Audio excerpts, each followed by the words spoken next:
भागलपुर शहरी क्षेत्र में 100 से ज्यादा काली प्रतिमाएं स्थापित है, जिसे देखने के लिए मंगलवार को भी काली मंदिरों और पूजा पंडालों में लोगों की भीड़ उमड़ी रही। बता दें कि आज रात स्टेशन चौक से विसर्जन शोभा यात्रा की शुरुआत होगी। केंद्रीय पूजा समिति के सदस्यों ने बताया कि मां काली की प्रतिमाएं स्टेशन चौक पर एकत्रित होगी। सबसे आगे परबत्ती की बुढ़िया काली रहेंगी। रात 8 बजे से प्रतिमाएं वेदी से उठने लगेंगी। इधर भागलपुर में विसर्जन शोभा यात्रा शांतिपूर्ण तरीके से संपन्न कराने को लेकर जिला प्रशासन की ओर से चौक चौबंद सुरक्षा व्यवस्था की गई है। भारी संख्या में पुलिस बलों को विभिन्न चौक चौराहों पर तैनात किया गया है। साथ ही उपद्रवियों से निपटने के लिए बख्तरबंद गाड़ी भी शहर में मौजूद है। वहीं कहीं फ्लैग मार्च निकालकर तो कहीं पुलिस घूमकर लोगों को सुरक्षा का एहसास करा रही है। एसएसपी आनंद कुमार के निर्देश पर city SP Amit Ranjan, city DSP Ajay Kumar Chaudhary, law and order DSP doctor Gaurav Kumar, police line DSP Sanjeev Kumar, traffic DSP Ashish Singh समेत सभी एसडीपीओ एवं थाना अध्यक्ष लगातार काली मंदिरों और पूजा पंडालों का भ्रमण कर रहे हैं। एसएसपी ने बताया कि पुलिस की विशेष टीम अफवाह फैलाने वाले शरारती तत्वों और इंटरनेट मीडिया व्हाट्सएप ग्रुप के जरिए गलत मैसेज वायरल कर सामाजिक सद्भाव बिगाड़ने की कोशिश करने वालों पर भी नजर बनाए हुए है। उन्होंने कहा कि जो लोग ऐसा कर रहे हैं उसकी जानकारी आप गुप्त रूप से पुलिस को दें। गलत मैसेज या पोस्ट फॉरवर्ड करने वालों के विरुद्ध त्वरित कार्रवाई की जाएगी। गौरतलब है कि काली पूजा विसर्जन शोभा यात्रा के दौरान सुरक्षा और विधि व्यवस्था के दृष्टिकोण से भागलपुर पुलिस ने चौक चौबंद तैयारी पूरी कर ली है।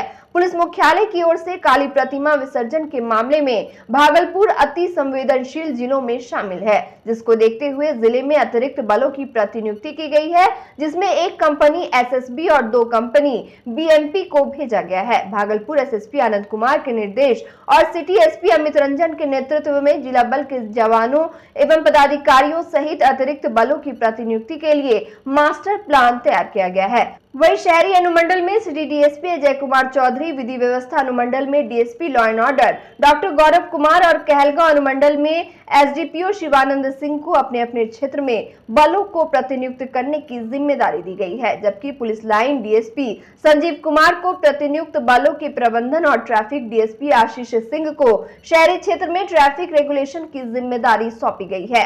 एसएसपी ने जवानों को अलग अलग टुकड़ियों में बांटकर उन्हें सभी डीएसपी के नेतृत्व में विसर्जन रूटों और संवेदनशील इलाकों में भ्रमणशील रहकर निगरानी करने का निर्देश दिया है, जबकि बीएमपी जवानों के अलग अलग टुकड़ियों को थाने के साथ अटैच किया गया है। इसके अलावा पीटीसी सिपाहियों को बैकअप के लिए रखा गया है। जरूरत पड़ने पर इनकी भी प्रतिनियुक्ति की जाएगी। वहीं नवनियुक्त सिपाहियों को बैरिकेटिंग, संवेदनशील पॉइंट्स, चौक चौराहों पर तैनात किया गया है। साथ ही सभी थाना अध्यक्ष को अपने अपने क्षेत्र की प्रतिमा को ससमय उठवाने का सख्त निर्देश दिया गया है, जबकि महिला सुरक्षा के दृष्टिकोण से जुलूस के दौरान महिला पदाधिकारियों और महिला सिपाहियों की एक टीम भी विसर्जन रैली में साथ चलेंगी। इधर सीआईएटी, दंगा नियंत्रण पार्टी और एएलटीएफ टीम को भी शहरी इलाके में भ्रमणशील रहकर विधि व्यवस्था और सुरक्षा पर नजर रखने और जरूरी कार्रवाई करने के लिए निर्देशित किया गया है। एसएसपी आनंद कुमार ने कहा कि तातारपुर चौक पर वरीय पदाधिकारी भारी संख्या में पुलिस बलों के साथ तैनात रहेंगे। देखिए, आज जो काली पूजा का जो विसर्जन है आज संध्या से प्रारंभ होगा और वो कल रात्रि तक चलेगा। शहर की लगभग 80 प्रतिमाएं कतारबद्ध होके और मुसहरी घाट की तरफ कल देर रात तक विसर्जन करेंगी। और इसके लिए 3 कंपनियां हम लोग को प्राप्त हुई है। 2 कंपनियां बीसैप की है और एक एसएसबी की कंपनी भी विधि व्यवस्था संधारण के लिए हम लोग को प्राप्त हुई है। इसके साथ ही साथ लगभग 200 जो कांस्टेबल है जिन्होंने अपनी ट्रेनिंग अभी पूर्ण की है वो भी यहाँ पे योगदान दे चुके हैं। और इसके साथ ही साथ हम लोगों ने करीब 9 क्यूआरटी बनाई है और उसमें 6 शेरनी दल हैं जो कि इस पूरे जुलूस पे लगातार नज़र रखेंगे। साथ ही साथ लगभग आधा दर्जन ड्रोन कैमरे को तैनात किया गया है इस पूरे जुलूस पर नज़र रखने के लिए, ताकि कोई भी व्यक्ति अगर गड़बड़ी करने की चेष्टा भी करता है तो उसके पहले ही उस पर कार्रवाई हम लोग कर सकें। और इसके साथ ही साथ जो हमारा साइबर मीडिया का सेल है, साइबर थाना का के जो कर्मी हैं वो लगातार सोशल मीडिया पर भी जो भी कंटेंट शेयर किए जा रहे हैं उस पर भी लगातार नज़र रख रहे हैं कि वहाँ पर भी कोई आपत्तिजनक पोस्ट करके माहौल बिगड़ने की कोशिश ना करें।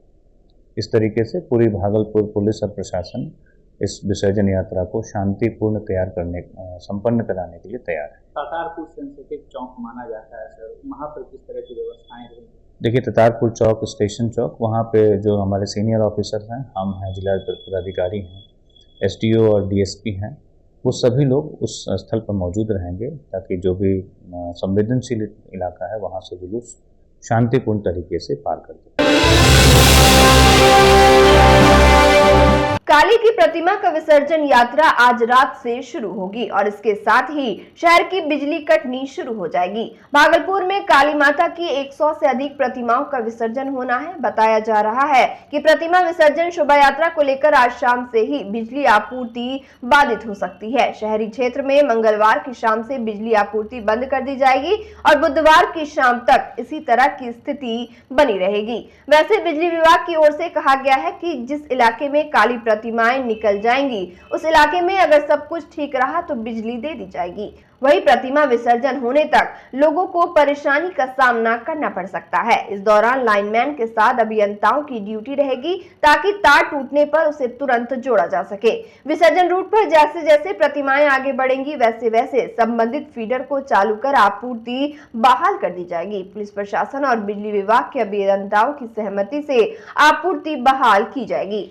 South Bihar power distribution company limited Bhagalpur आपूर्ति क्षेत्र के कार्यपालक अभियंता ने बताया कि जिला प्रशासन के निर्देश अनुसार विसर्जन शोभा यात्रा के दौरान बिजली काटी और बहाल की जाएगी, इसलिए लोग अपने अपने घरों में इमरजेंसी चार्ज और वाटर स्टोर जरूर कर ले।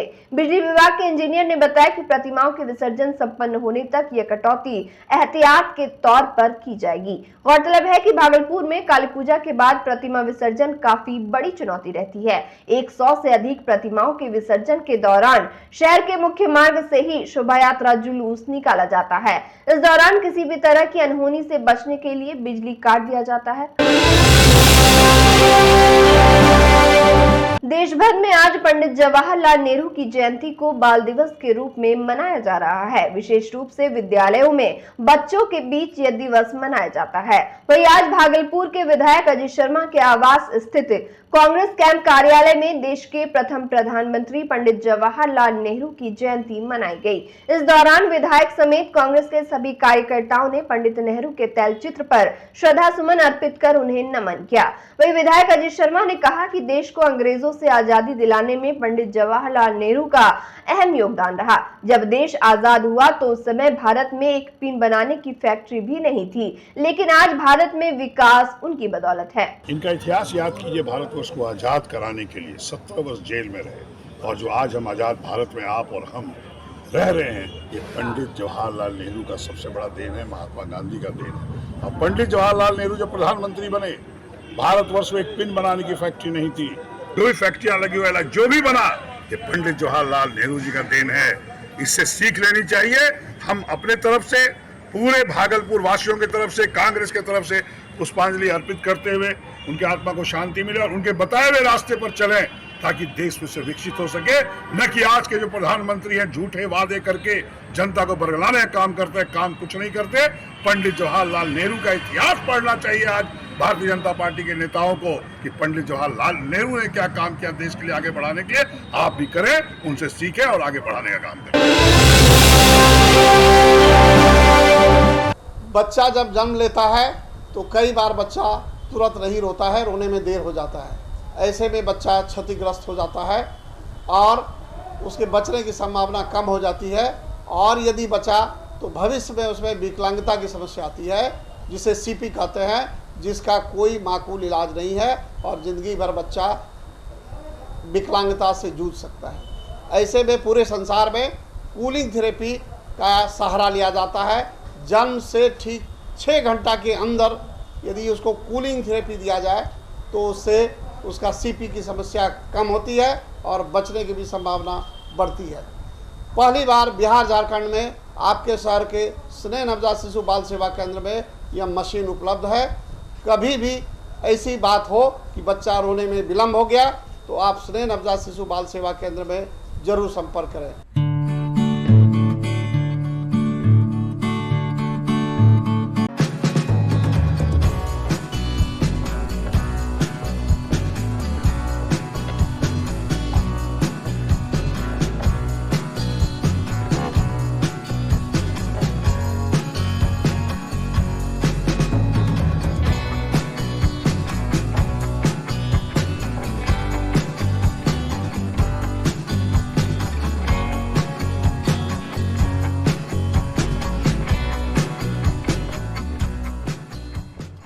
भागलपुर के जगदीशपुर थाना क्षेत्र के अंतर्गत भागलपुर दुमका मुख्य मार्ग पर सड़क दुर्घटना में एक महिला की मौत हो गई। मृत महिला की पहचान बक्सर जिला के गोड्डा निवासी शिवधर यादव की पत्नी जलसी देवी के रूप में हुई है। वही घटना को लेकर बताया गया कि महिला गंगा स्नान करने के लिए मोटरसाइकिल से भागलपुर आ रही थी। इसी बीच बलुआचक के पास एक अज्ञात ट्रक ने मोटरसाइकिल में ठोकर मार दिया, जिससे महिला की घटनास्थल पर ही मौत हो गई।